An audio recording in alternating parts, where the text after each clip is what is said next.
Hello good evening friends, स्वागत है आप सभी का आपके अपने YouTube channel CDP queen Himanshu ma'am पर। उम्मीद है आप सभी लोग बहुत ही अच्छे होंगे, अपनी तैयारी को बेहतरीन तरीके से कर ही रहे होंगे क्योंकि एग्जाम बिल्कुल पास में आ चुका है। 2 से 3 दिन बच्चे हैं एग्जाम में शेष। तो चलिए शुरू करते हैं आज अपनी यूपी टेट से संबंधित ईवीएस की प्रैक्टिस क्लास, जिसमें रहने वाले 30 मोस्ट इंपॉर्टेंट क्वेश्चंस। तो लगातार क्लास में आप लोग बने रहिएगा और सेशन को शेयर कर दीजिए एक बार सभी के पास में। उसके बाद में शुरू करते हैं अपनी आज की क्लास। तो जल्दी जल्दी आप लोग एक बार अपने सभी साथियों के पास तक इस क्लास को शेयर कर लीजिए और जोड़ लीजिए सभी को क्लास में। तो देखते हैं कौन कितने आंसर कर पा रहे हैं। आज की क्लास में हम करने वाले 30 क्वेश्चंस। तो लगातार बिना स्किप किए हुए क्लास में आपको बने रहना है। तो पहला क्वेश्चन है, क्वेश्चन नंबर 1 है, टाइटन किस ग्रह का प्राकृतिक उपग्रह है? सभी को बताना है टाइटन किस ग्रह का प्राकृतिक उपग्रह है। पहला ऑप्शन है वरुण का है, दूसरा है बुध का है, तीसरा है शनि का है, चौथा ऑप्शन है शुक्र का है। तो आंसर कीजिए सभी लोग, टाइटन किस ग्रह का प्राकृतिक उपग्रह है? तो इस क्वेश्चन का सही आंसर जो हो जाएगा वो हो जाएगा ऑप्शन नंबर 3। क्या हो जाएगा? टाइटन जो है वह शनि का प्राकृतिक उपग्रह है। तो ऑप्शन नंबर इसका जो है 3 बिल्कुल सही होगा, शनि। तो जितने लोग इस समय क्लास में जुड़ चुके हैं सभी लोग सेशन को शेयर कर लीजिए और वीडियो को लाइक कर दीजिए। और जितने लोग आज क्लास में पहली बार जुड़ रहे हैं वो लोग चैनल को सब्सक्राइब जरूर कर लीजिए। तो चलिए चलते हैं अपने अगले क्वेश्चन पर। क्वेश्चन नंबर 2 है, निम्नलिखित में से कौन सी बायो डीजल की फसल है? आपको बताना है इनमें से कौन सी फसल बायोडीजल की है। पहला ऑप्शन है कपास, दूसरा है गन्ना, तीसरा है जेट्रोफा, चौथा ऑप्शन है आलू। तो बताइए इन चारों में से कौन सा ऑप्शन सही होगा? कौन सी फसल ऐसी है जो बायोडीजल की है? तो इसका जो सही आंसर हो जाएगा वो हो जाएगा ऑप्शन नंबर 3। क्या हो जाएगा? जेट्रोफा। इसमें सही ऑप्शन जेट्रोफा। देखते हैं अगला क्वेश्चन। क्वेश्चन है, पर्यावरण संरक्षण अधिनियम किस वर्ष पारित हुआ था? आपको बताना है पर्यावरण संरक्षण अधिनियम इस वर्ष पारित किया गया था। 1982 में, 1992 में, 1986 में या फिर 1996 में? तो आंसर करिए एक बार सभी लोग, पर्यावरण संरक्षण अधिनियम किस वर्ष पारित हुआ था? तो इसका सही आंसर हो जाएगा ऑप्शन नंबर 3। क्या हो जाएगा? पर्यावरण संरक्षण अधिनियम पारित किया गया था 1986 में।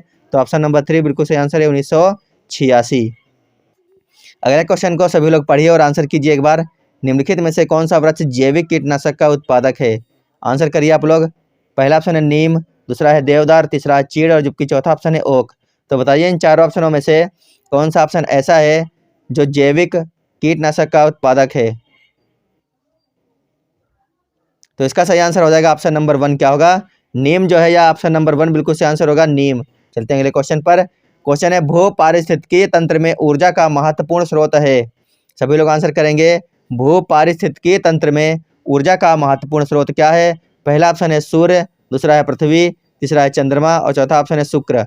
सारे के सारे क्वेश्चन मोस्ट इंपॉर्टेंट है, क्लास में लगातार बने रहना है आप लोगों को है और हमारे साथ में आंसर भी करना है साथ साथ में। तो बताइए इसमें कौन सा ऑप्शन सही है? तो भू पारिस्थितिकी इस पर सबसे बड़ा जो ऊर्जा का महत्वपूर्ण स्रोत है वह क्या हो जाएगा? सूर्य हो जाएगा। तो ऑप्शन नंबर ए इसका बिल्कुल सही है, सूर्य। चलते हैं अगले क्वेश्चन पर। क्वेश्चन है, निम्नलिखित में से कौन सी प्राकृतिक वनस्पति मरुस्थलीय प्रदेशों में पाई जाती है? ऐसी कौन सी वनस्पति इसमें प्राकृतिक जो मरुस्थलीय प्रदेशों में पाई जाती हो? पहला ऑप्शन है महोगनी, दूसरा है कैक्टस, तीसरा ऑप्शन है फर, जबकि चौथा ऑप्शन है चंदन। तो आंसर करिए सभी लोग, इसका कौन सा ऑप्शन हो जाएगा सही? तो इस क्वेश्चन का जो सही आंसर हो जाएगा वो हो जाएगा ऑप्शन नंबर 2। क्या हो जाएगा?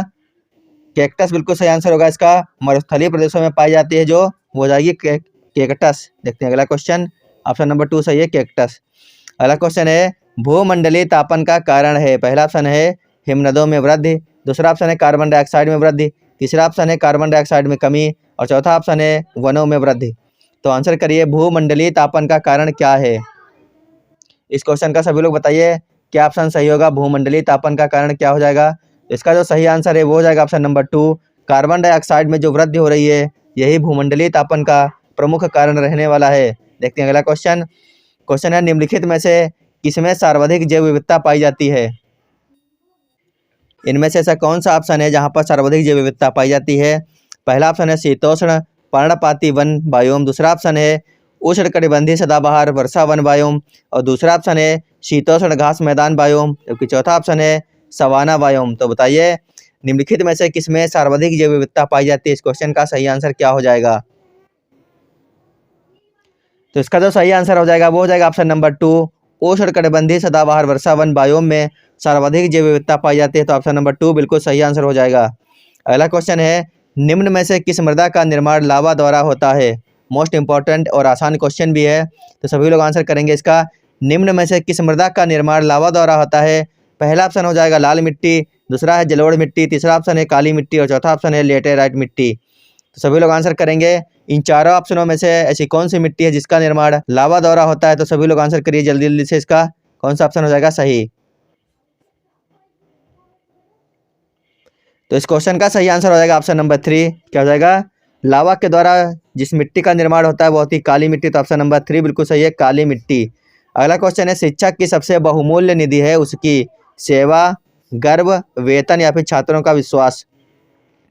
तो इस क्वेश्चन का सही आंसर क्या होगा आप लोग बताइए एक बार। शिक्षक की सबसे बहुमूल्य निधि क्या होती है, सेवा होती है, गर्व होता है, वेतन होता है या फिर छात्रों का विश्वास होता है। तो काफ़ी आसान क्वेश्चन था, इसका सही आंसर हो जाएगा ऑप्शन नंबर 4। क्या हो जाएगा, शिक्षक की सबसे बहुमूल्य जो निधि होती है वह होती है छात्रों का विश्वास, यानी ऑप्शन नंबर 4 इसका बिल्कुल सही आंसर हो जाएगा, छात्रों का विश्वास। अगला क्वेश्चन है परिकल्पना को बार बार परीक्षण करने से गलत नहीं पाया जाता है तो वह है एक। आपको बताना है कि परिकल्पना को अगर बार बार परीक्षण करने से गलत नहीं पाया जाता है तो वह क्या है, सिद्धांत है, खोज है, कानून है या फिर मूल संकल्पना है। तो सभी लोग इसका आंसर करिए एक बार। परिकल्पना को बार बार परीक्षण करने से गलत नहीं पाया जाता है तो वह हो जाएगा सिद्धांत। क्या होता है, सिद्धांत, यानी ऑप्शन नंबर 1 इसका बिल्कुल सही है, सिद्धांत। देखते हैं अगला क्वेश्चन देखते हैं। क्वेश्चन है निम्नलिखित में से सबसे उपयुक्त शिक्षण विधि है, आपको बताना है इनमें से सबसे उपयुक्त शिक्षण विधि कौन सी रहने वाली है। पहला ऑप्शन है विचार गोष्ठी एवं श्रुतलेख, दूसरा ऑप्शन है श्रुतलेख एवं दिया गया कार्य, जबकि तीसरा ऑप्शन है विचार गोष्ठी एवं कार्य योजना और चौथा ऑप्शन है व्याख्यान एवं श्रुतलेख। तो बताइए इन चारों में से कौन सा ऑप्शन हो जाएगा सही। निम्नलिखित में से सबसे उपयुक्त जो शिक्षण विधि हो जाएगी वह कौन सी हो जाएगी, आंसर करिए सभी लोग एक बार। तो इसका जो सही आंसर हो जाएगा वह हो जाएगा ऑप्शन नंबर ए हो जाएगा। क्या हो जाएगा, इसका जो सही आंसर होगा वो हो जाएगा ऑप्शन नंबर 3। क्या होगा, विचार गोष्ठी एवं कार्य योजना। ऑप्शन नंबर 3 सही होगा, विचार गोष्ठी एवं कार्य योजना। अगला क्वेश्चन है वायुमंडल की कौन सी परत प्रकाश की पराबैंगनी किरणों को पृथ्वी की सतह पर आने से रोकती है। इंपॉर्टेंट और आसान क्वेश्चन, तो आंसर करिए सभी लोग। वायुमंडल की कौन सी परत प्रकाश की पराबैंगनी किरणों को पृथ्वी की सतह पर आने से रोकती है। पहला ऑप्शन है समताप मंडल, दूसरा है क्षोभ मंडल, तीसरा ऑप्शन है आयन मंडल, जबकि चौथा ऑप्शन है मध्य मंडल। तो काफ़ी अच्छा क्वेश्चन है, इसका जो सही आंसर होगा आप लोगों को बताना है, तो जल्दी जल्दी आंसर करिए आप लोग। इसका सही आंसर हो जाएगा ऑप्शन नंबर 1। क्या हो जाएगा, समताप मंडल बिल्कुल सही आंसर होगा इसका, समताप मंडल, क्योंकि इसी मंडल में पाई जाती है ओजोन परत। क्या पाई जाती है, ओजोन परत पाई जाती है समताप मंडल परत। देखते हैं अगला क्वेश्चन। क्वेश्चन है गंगा एक्शन प्लान को लाने का उद्देश्य निम्नलिखित में से किस सुधार हेतु है। गंगा एक्शन प्लान लाने का उद्देश्य इनमें से किसके सुधार हेतु है। पहला ऑप्शन है जल की गुणवत्ता, दूसरा ऑप्शन है जल का वेग, जबकि तीसरा ऑप्शन है जल की प्रचुरता और चौथा ऑप्शन है जल का तापमान। तो आंसर करिए एक बार। गंगा एक्शन प्लान को लाने का उद्देश्य निम्नलिखित में से किस सुधार हेतु है। तो इस क्वेश्चन का सही आंसर क्या होगा, आंसर करिए आप लोग।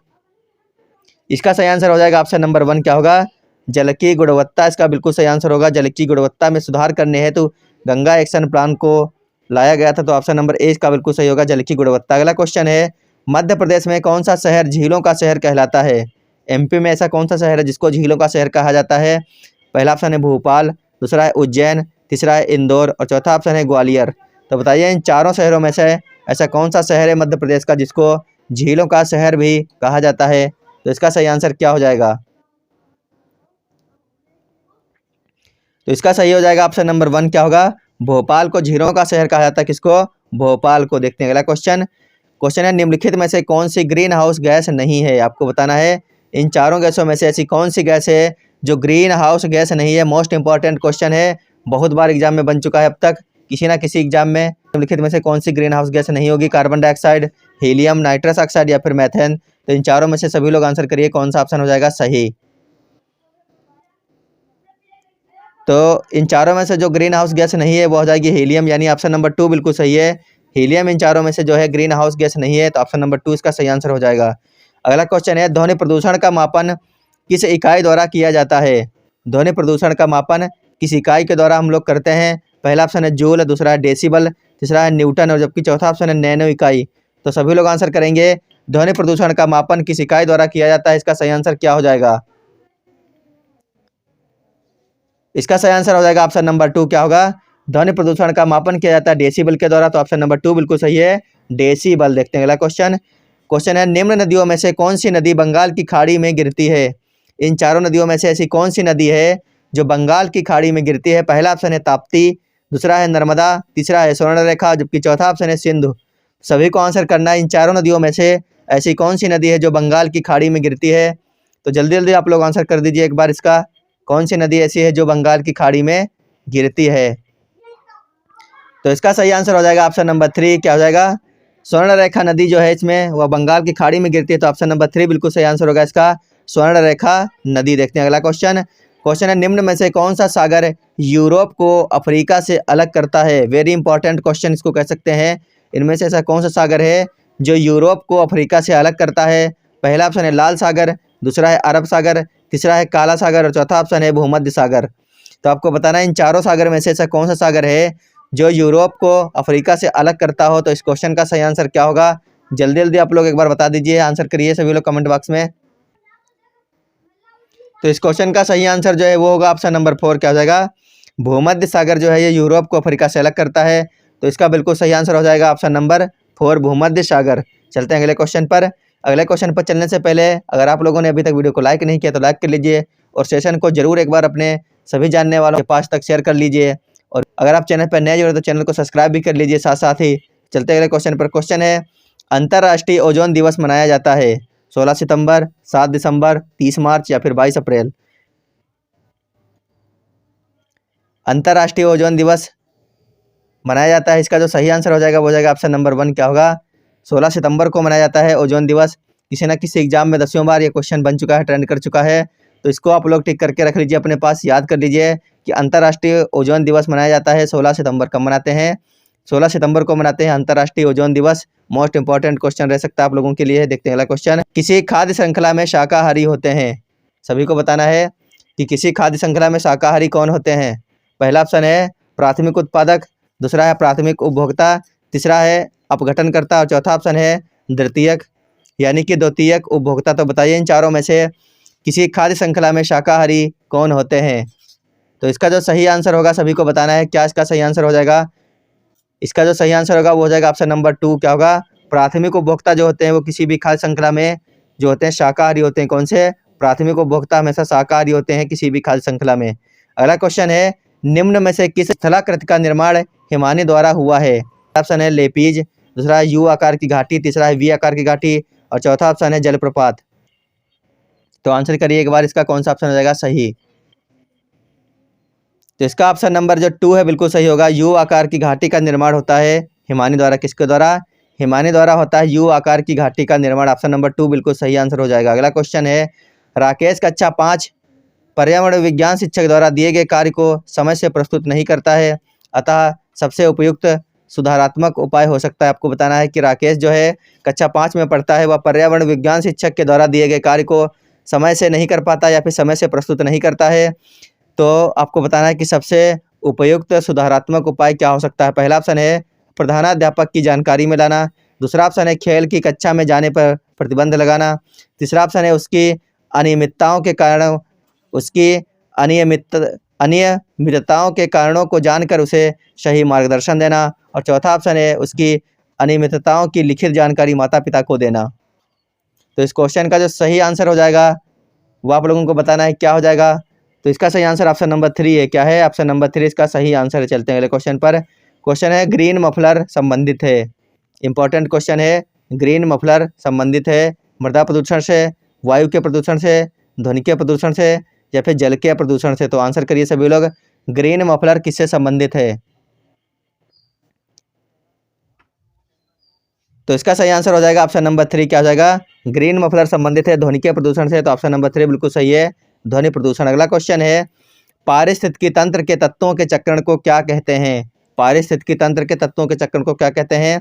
पहला ऑप्शन है रासायनिक चक्र, दूसरा है जैव भू रासायनिक चक्र, तीसरा ऑप्शन है भूगर्भीय चक्र जबकि चौथा ऑप्शन है भू रासायनिक चक्र। तो आंसर करिए सभी लोग, पारिस्थितिकी तंत्र के तत्वों के चक्रण को क्या कहते हैं? तो इस क्वेश्चन का जो सही आंसर हो जाएगा वो हो जाएगा ऑप्शन नंबर 2, उसको कहते हैं जैव भू रासायनिक चक्र। क्या कहते हैं? जैव भू रासायनिक चक्र। देखते हैं अगला क्वेश्चन। क्वेश्चन है, निम्नलिखित ईंधनों में से कौन सा न्यूनतम पर्यावरणीय प्रदूषण उत्पन्न करता है? आपको बताना है इन चारों ईंधनों में से ऐसा कौन सा ईंधन है जो न्यूनतम पर्यावरणीय प्रदूषण उत्पन्न करता है। पहला ऑप्शन है डीजल, दूसरा है पेट्रोल, तीसरा है हाइड्रोजन और चौथा ऑप्शन है कोयला। तो आंसर करिए एक बार सभी लोग, इसका सही आंसर क्या हो जाएगा। तो इसका जो सही आंसर हो जाएगा आप लोगों को बताना है। इसका सही आंसर होगा ऑप्शन नंबर 3। क्या होगा, निम्नलिखित ईंधनों में से अगर बात करी जाए न्यूनतम पर्यावरणीय प्रदूषण होता है हाइड्रोजन से, तो इसका ऑप्शन नंबर 3 बिल्कुल सही होगा, हाइड्रोजन। आगे देखते हैं, क्वेश्चन है संकटग्रस्त जंतु दैत्याकार पांडा पाया जाता है। दैत्याकार पांडा कहाँ पर पाया जाता है, ऑस्ट्रेलिया में, चीन में, ब्राजील में या फिर भारत में। दैत्याकार जो पांडा पाया जाता है वह पाया जाता है चीन में, तो आप लोग इसको याद रखेंगे। ये कहाँ पर पाया जाता है, चीन में पाया जाता है दैत्याकार पांडा। ऑप्शन नंबर 2 बिल्कुल सही है, चीन। अगला क्वेश्चन है गिर वन्य जीव अभ्यारण्य निम्न में से किस वन्य जीव का संरक्षण करता है। गिर कहाँ पर है, गुजरात में है, और यहाँ पर किस चीज़ का संरक्षण होता है तो आपको ये बताना है। तो यहाँ पर होता है शेर का, एशियाटिक शेर यहाँ पर पाए जाते हैं। ऑप्शन नंबर 1 बिल्कुल सही होगा, गिर में होता है शेरों का संरक्षण और यह है गुजरात में, तो आप लोग इसको याद रखेंगे। देखते हैं अगला क्वेश्चन है निम्नलिखित किस गैस के कारण भोपाल गैस त्रासदी हुई थी। आपको बताना है इन 4 गैसों में से ऐसी कौन सी गैस है जिसके कारण भोपाल गैस त्रासदी हुई थी। पहला ऑप्शन है क्लोरोफ्लोरोकार्बन, दूसरा है कार्बन डाइऑक्साइड, तीसरा ऑप्शन है नाइट्रस ऑक्साइड और चौथा ऑप्शन है मिथाइल आइसोसाइनाइड। तो बताइए इन 4 गैसों में से वह गैस कौन सी है जिसके कारण भोपाल गैस त्रासदी हुई थी। तो इस क्वेश्चन का ऑप्शन नंबर 4 बिल्कुल सही हो जाएगा, मिथाइल आइसोसाइनाइड जो गैस है इसी के कारण भोपाल में गैस त्रासदी हो गई थी।